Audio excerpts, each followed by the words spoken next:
కదలి రండి తెలుగుదేశ కార్యకర్తలారా, త్యాగాలకు వెనుదీయని దేశభక్తులారా.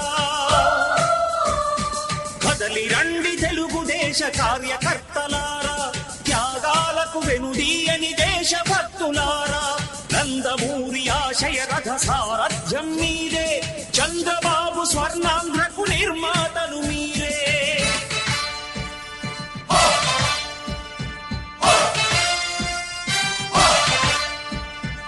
కదలి రండి తెలుగుదేశ కార్యకర్తలారా, త్యాగాలకు వెనుదీయని దేశభక్తులారా.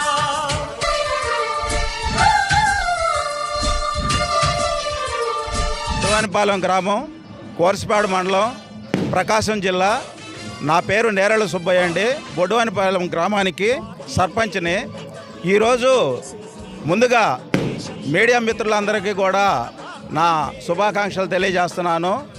ఈరోజు నందమూరి విశ్వవిఖ్యాత నట సార్వభౌమ మాజీ ముఖ్యమంత్రి గారు నందమూరి ఎన్టీ రామారావు గారి 30వ వర్ధంతి సందర్భంగా మన గ్రామంలో ఎన్టీ రామారావు విగ్రహ ఆవిష్కరణ ఎంతో ఆనందంగా ఉంది. ఎందుకంటే అంత మహా గొప్ప వ్యక్తి ఒక్క సినీ రంగంలోనే కాకుండా రాజకీయ రంగంలో కూడా మన ఆంధ్ర రాష్ట్రానికి ఒక గుర్తింపు అంటూ తీసుకొచ్చిన వ్యక్తి ఒక ఆ స్వర్గీయ నందమూరి ఎన్టీ రామారావు గారికి దక్కుతుంది. ఎందుకంటే పాత రోజుల్లో కాంగ్రెస్ ప్రభుత్వం టైంలో మన ఆంధ్రులకి, మన తెలుగు వాళ్ళకి ఎవరికి కూడా ఒక గుర్తింపు అనేది లేదు.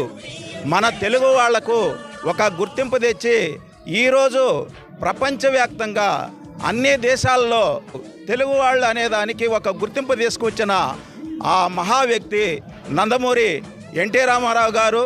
ఆ రోజుల్లో ఆయన సినీ రంగంలో ఒక రాముడిగా వేసిన, కృష్ణుడిగా వేసిన, దుర్యోధనుడిగా వేసిన, రియల్గా దేవుడు ఎలా ఉంటాడో మనకు తెలియదు. కానీ ఎన్టీ రామారావు గారిలో పోల్చుకొని శ్రీరాముడు ఎలా ఉంటాడు, అదేవిధంగా శ్రీకృష్ణుడు ఎలా ఉంటాడు అని మనం ఊహించుకున్న రోజులు.